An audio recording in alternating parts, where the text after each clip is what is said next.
गेल्या काही दिवसात चर्चा होते ती अचानक येणाऱ्या हार्ट अटॅक्सची। शेफाली जरीवाला प्रकरणानंतर तर या प्रकाराची अधिकच चर्चा सुरू झाली आहे।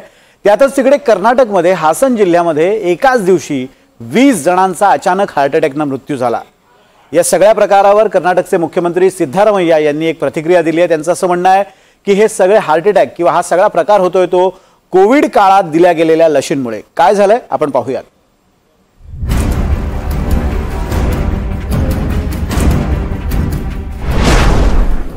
आग्र्यात डॉक्टरने तपासली नाडी, रुग्णाला हार्ट अटॅक।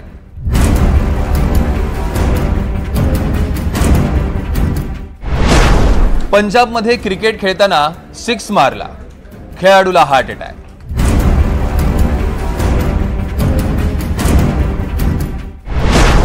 कर्नाटकात 40 दिवसात 22 लोकांना हार्ट अटॅक।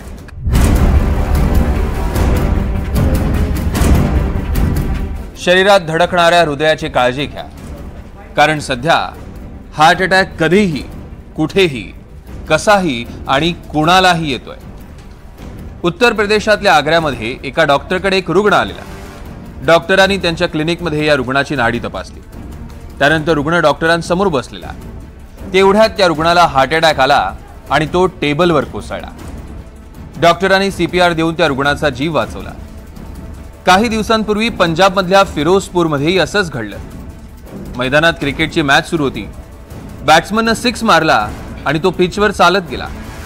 समोरचा बॅट्समनही चालत आला। दोघेही खाली बसले। तेवढ्यात एका बॅट्समनला हार्ट अटॅक आला आणि तो खाली कोसळला। मॉडेल शेफाली जरीवालाही रात्री अचानक कोसळली आणि हार्ट अटॅकने तिचा मृत्यू झाला। तरुणांमध्ये अचानक हार्ट अटॅकचं प्रमाण वाढलंय आणि त्याबद्दल डॉक्टरांनीही चिंता व्यक्त केली आहे।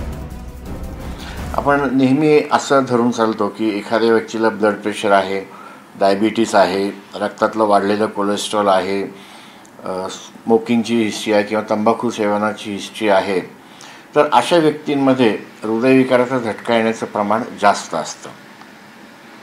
पण आपण हे लक्षात घ्यायला पाहिजे की यातल्या कुठल्याही घातक घटकाचा किंवा रिस्क फॅक्टरचा आपण विचार केला तर त्याचा शरीरावर, विशेषतः हृदयावर आणि रक्तवाहिन्यांवर परिणाम होऊन हृदयविकार होण्यासाठी किमान 10 ते 15 वर्षांचा अवधी लागतो। जर डायबिटीज 10-15 वर्षांपासून असेल तर मग हृदयविकार होण्याची शक्यता वाढते। हार्ट अटॅकच्या बाबतीत कर्नाटकमध्ये तर आणखी एक धक्कादायक प्रकार समोर आलाय। कर्नाटकमधल्या हासन जिल्ह्यात गेल्या 40 दिवसात 22 लोकांचा हार्ट अटॅकने मृत्यू झालाय। नवविवाहित तरुणाचा आणि नवविवाहित तरुणीला हार्ट अटॅक आल्यानंतर या घटनांकडे गांभीर्यानं पाहिलं गेलं। थकवा येऊन अचानक कोसळणं, चहा पिताना हार्ट अटॅक अशा अचानक येणाऱ्या हार्ट अटॅकचं प्रमाण जास्त आहे। यापैकी बहुतेक मृत्यू 19 ते 45 वयोगटातले होते। कर्नाटकातल्या हासन जिल्ह्यातल्या हार्ट अटॅकनं होणाऱ्या मृत्यू प्रकरणी एक समिती नेमण्यात आली। कर्नाटकचे मुख्यमंत्री सिद्धरामय्या यांनी या वाढत्या हार्ट अटॅकबद्दल धक्कादायक वक्तव्य केलं। कोविड काळात दिल्या गेलेल्या लसीमुळे हार्ट अटॅक वाढल्याचा आरोप सिद्धरामय्या यांनी केला। मात्र कोविड लसीचा आणि हार्ट अटॅकचा कुठलाही संबंध नसल्याचं ICMR आणि एम्सनं स्पष्ट केलंय। हार्ट अटॅक आणि कोविड लसींचा संबंध नाही। हार्ट अटॅक येण्यासाठी कोविड लस कारणीभूत नाही। जीवनशैली आणि आधीच अस्तित्वात असलेले आजार हे या मृत्यूचं मुख्य कारण आहे। कोविड-19 लसीमुळे कुठलाही मृत्यू झालेला नाही असा खुलासा करण्यात आलाय। मात्र सध्या तरुणांमध्ये हार्ट अटॅक वाढले आहेत हे आकडेवारी सांगते। त्यामुळे सगळ्यांनीच खबरदारी घेणं आवश्यक आहे। आहाराच्या वेळा, आहारातले घटक, आहाराचं प्रमाण हे सुद्धा आपण जर नियमित नियंत्रणात ठेवलं तर हृदयविकाराचा झटका येण्याची शक्यता कमी होते।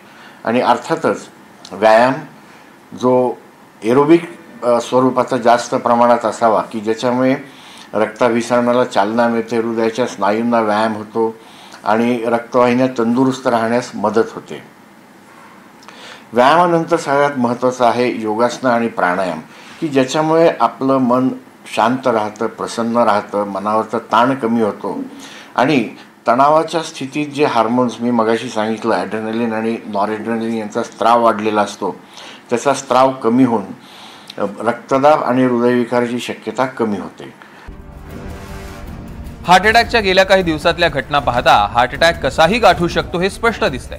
त्यामुळे सावध रहा, काळजी घ्या, त्रास जाणवल्यास वेळीच डॉक्टरांकडे जा आणि तणावमुक्त रहा। Bureau report, NDTV Marathi, Mumbai.